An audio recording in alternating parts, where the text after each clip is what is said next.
Hi, this video is about a 2005 Chevy Equinox with an overheating problem at idle. This is from air in the coolant line. Here you'll see a real-time video of how fast this causes the vehicle to overheat. Like if you're sitting at a red light. When the vehicle's in motion, this doesn't have this effect. It's somewhat normal, actually. But it'll quickly run way up into the overheating area, and the fan cannot compensate for this.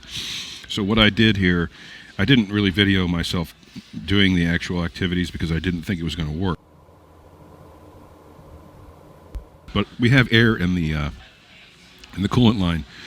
So I have the a 2005 with the V6, and I have one coolant tap area in the engine compartment, which you'll see shortly.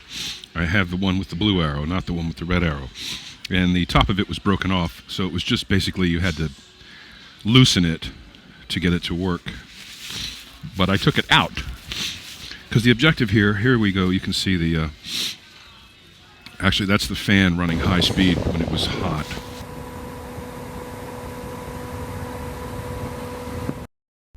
Okay, so that blue arrow is the place I'm working on here. So I took that completely out. And as you can see, the coolant, fortunately, is higher than the rest of the engine, which is fortunate. And it's also the only other place where you can put water into this thing. There is no radiator cap, so that's it. So again, down here is where I opened that up completely, and I put a funnel onto it, and I put some Dex 50/50 into a water bottle, and poured it directly into that bleeder hole. And afterwards, during the process, I checked for the heater. This is something you need to do too. This is something that also shows up. You have no heat. You may not notice the coolant problem in the wintertime because the engine may stay cool, but you won't get any heat from the heater core. So as you can see here, after I did this thing is rock solid. But what I did was ran the heater full, maximum, until I felt hot. I mean hot air. So you have to do this until you get really hot air coming out of this thing. And I checked it with the air conditioner on, and it no longer overheats.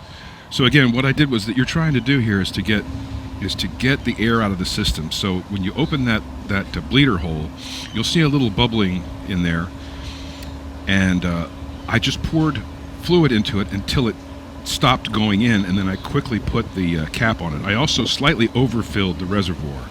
So this worked for me. I'm not a mechanic.